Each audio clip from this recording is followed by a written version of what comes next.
একবার এক ইন্টারভিউতে বর্তমান সময়ের সেরা গোলরক্ষক এমিলিয়ানো মার্টিনেজ বলেছিলেন, আমি এখন পর্যন্ত যত ফুটবলারকে প্রতিপক্ষ হিসেবে পেয়েছি তার মধ্যে নেইমার ছিল সবচেয়ে ভয়ঙ্কর।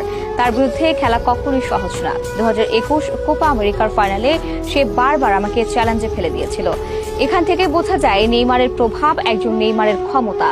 জীবন মানুষকে অনেক কিছু দেয়, পূর্ণতা কিংবা শূন্যতা, সব দিক থেকেই সবার ভাগ্যে থাকে।